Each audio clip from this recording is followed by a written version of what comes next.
This week, we're going to take a look at personality disorders and how they're arranged in the DSM-5-TR. So first, you'll see a link here. This is not something that I've produced, but another 10-12-minute video that's on YouTube that I thought did a really nice job of giving an overview for the different personality disorders, the clusters, and how they're arranged in the DSM-5. So not something you're required to go and watch, but just another option that would give you some additional information. If you are in one of my classes, this is also provided in e-learning in the content tab for this week. The definition of a personality disorder is an enduring pattern of inner experience and behavior that deviates markedly from the expectations of the individual's culture, is pervasive and inflexible, has an onset in adolescence or early adulthood, is stable over time, and leads to distress or impairment. So there's a couple things that's a little bit different when we're looking at personality disorders. So first of all, this is something that once you have this diagnosis, because it's fairly stable over time, you're typically going to have this diagnosis for probably the rest of your life. So this is something that treatment can improve the symptoms of, but it's unlikely that this is going to entirely just go away with treatment or without treatment. So some of the other diagnoses we've looked at, maybe like an anxiety disorder or even PTSD, could be a diagnosis for a period of time, and then over time, with perhaps treatment or not, those symptoms might dissipate to the point where you are no longer diagnosed with that disorder. However, personality disorders, because they're stable over time, they tend to not really go away. So we can do some things to alleviate some of the symptoms, but the diagnosis is probably going to stay with the person. The other thing that might be a little bit different is this idea of stress or impairment. So for many of the personality disorders, the person who has that diagnosis does not necessarily think there's a problem, or at least the problem is not with them. They are fine with the way they're behaving. They don't see an issue with it. The actual distress or impairment is coming with other people when they are violating the rights of other people. So it's more that we're seeing people do things that are not culturally appropriate and can be very harmful to other people than the person themselves is experiencing that distress. So it's a little bit different when we look at the scope of what a personality disorder diagnosis might mean to a person. I'm a little bit cautious about giving someone one of these diagnoses if I haven't worked with them for a period of time. The other thing that's a little bit different is that there's two different sections in the DSM-5-TR that looks at personality disorders and how you diagnose them. So the current system that is primarily being used in real life is the section that we're going to see in section 2. It's the same as the DSM-4 criteria. It hasn't changed. It still has all 10 of the different personality disorders.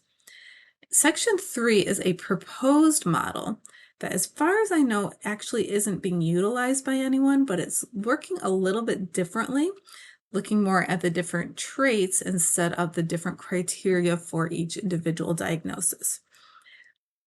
The first section you're going to see starting on page 733. That's going to be our current system, the one that was also used in the DSM-4. The second proposed section is going to begin on 881. One way of organizing this, both in the DSM as well as perhaps in your own head, is to look at the different clusters and how there's some similarities in between some of the different diagnoses that might help you to remember what they look like. So the first one is simply generalized personality disorder. It doesn't have particularly strong characteristics like the other three categories, but it's a good one to use if you're just seeing some of those general patterns that don't necessarily fit in with the rest of one's culture. Cluster A is the cluster where you're going to see people that appear odd or eccentric. Often these are people that were maybe bullied as a child because they were a little bit different. And here we're going to see paranoid, schizoid, and schizotypal personality disorders. We'll look a little bit at the paranoid because that's probably the one you're most likely to see. Cluster B is where people appear very dramatic, emotional, or erratic. And this is combining some quite different personality disorders. We have antisocial, borderline, histrionic, and narcissistic. And we'll look at a couple of those as well. Cluster C is where we have the people who might appear anxious or fearful. And in this category, we have the avoidant, dependent, and obsessive compulsive personality disorders. So do keep in mind, obsessive compulsive personality disorder is different from a diagnosis of obsessive compulsive disorder. So make sure you're looking, if you're not quite sure which category a person might fall into, I would pull up the criteria for both the personality disorder and the OCD and take a look at the criteria and make sure you're finding the best fit for that person. It is important to note that people can have co-occurring personality disorders. They could be from different clusters. They could potentially be within the same cluster. Perhaps more often you're going to see the different clusters, but you can have multiple personality disorders. You could also have a personality disorder and a diagnosis from outside of the personality disorders. So remember to be looking for more than one thing that could be happening at the same time. So we're going to take a look at just a couple of these. I think these are maybe the ones that you're more likely to see in the office or more likely to hear about. So the first one that we're going to look at is paranoid personality disorder. And this is where we have a pattern of pervasive distrust and suspiciousness of others, so much so that you think the other person's motives are malevolent. They're harmful, they're specifically directed at you. These people will often feel that they have been deeply and irreversibly injured by another person, even if there's no evidence for it. So you might see that these might be people who are always thinking that everyone else in the world is out to get them. They will be very reluctant to confide in or become close to others, including you as a therapist. So that could be a challenge when you're working with a person, especially initially, to build up that trust. You might need a longer period for rapport building. You might notice that they might persistently bear grudges, they're unwilling to forgive, and minor fights can cause a lot of hostility. So you could say something that's very innocent, that would not be a problem to anyone else, and they could take that very personally, they could be very hostile, and they could hold on to that grudge for a long period of time. So generally, they're people that are going to be difficult to get along with and often have a lot of problems with close relationships. Because there's so much distrust of other people, you're going to see that excessive need to be self-sufficient, that people will have a strong sense of autonomy and want a really high degree of control. And again, this is a pattern that you're going to see in early adulthood, and it's going to be present in multiple contexts. So this won't be only at school or only at home or only with a certain friend group. It's going to be across all of these different avenues. It is important to note that other than antisocial personality disorder, you can diagnose an individual with a personality disorder when they're under 18. I would be very cautious about that, but if they're under 18, they've had the symptoms for at least a year, you actually can use that as a diagnosis. Again, I'm a little hesitant to do that because of the stigma and the long-term association with a personality disorder.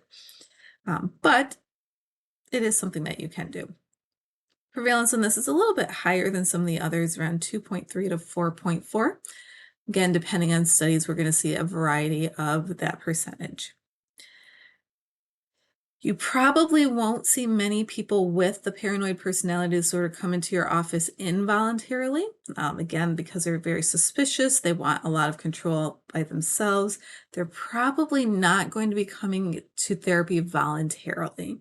So this might be court-ordered folks. It might be people who maybe have a family member or someone who was saying that they have to go to therapy, maybe even employment setting. but typically they're not there because they want to be there. The next one we're going to look at is antisocial personality disorder. And this is one you've probably heard about a lot and seen examples of in the news and the media. So this is where there is a pervasive pattern of disregard for and violation of the rights of other people. So these are people who will get what they want to get and they don't care if other people are harmed in that activity. You might have heard this referred to as sociopaths or sociopathy, dissocial, different things like that have been used for this diagnosis. Officially, antisocial personality disorder. Deceit and manipulation are those central features, those common things that you're going to see the most. You're also going to see a lot of that failure to conform to norms. You're often going to see people doing things that are grounds for arrest, but they don't think there's a problem with it. They might be doing things very impulsively or be extremely irresponsible. Again, you might see symptoms of this in childhood or early adolescence that will continue into adulthood. But for this particular personality disorder, you do not diagnose it until they're 18 years old. Those previous diagnoses or those previous symptoms will fall under a diagnosis of conduct disorder, and that must be in place before the age of 15. This one has a much lower prevalence, but it's probably one of the ones that's more commonly shown in media systems. So you might be a little bit more familiar with it just because of that. Again, with antisocial personality disorders, these are folks that are probably not coming into your office voluntarily, probably only coming in if they are court mandated to do so. Borderline personality disorder is a little bit different. It's in the same category as antisocial, but it will look completely different. So here we have a very persistent pattern of instability of interpersonal relationships, instability of the self-image, affect, and marked impulsivity. One of the main things you're going to see the most with this is people will have very frantic efforts to avoid real or imagined abandonment. They're very sensitive to environmental circumstances and very intolerant of being alone. So it's really unfortunate that people who have this diagnosis are often afraid of being alone and they don't want to be alone. They want those relationships with other people, but their behaviors are causing other people to distance themselves from them. They will often display impulsivity in at least two areas that are potentially self-damaging. You might think of things like gambling, binge eating, unsafe sex.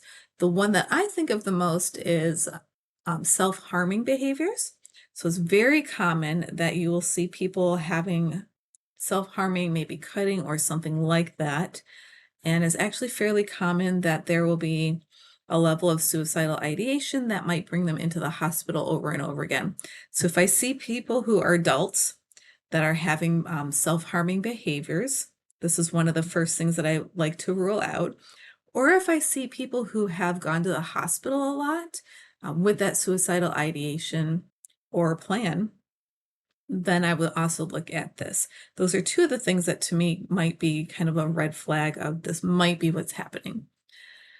Their affect instability is very common, and it's also there's going to be a mood instability. So the moods can switch very quickly.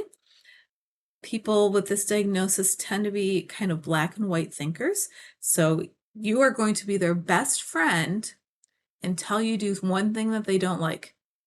And that might be something that you think is very practical and makes perfect sense to do. But to them, it's just terrible. You've now betrayed them and you are now the worst person in the world.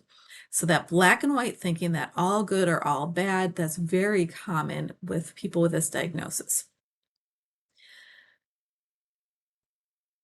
This was one that will often begin by early adulthood. And it is one that we see a lot of research evidence to show that there has been abuse or neglect as a child. So some of these behaviors are coming out of that trauma. I would actually look and see if there's enough information to do a borderline personality disorder diagnosis, as well as maybe a PTSD if that's a presenting problem at that point in time. This is a little bit higher to me. I see this more often.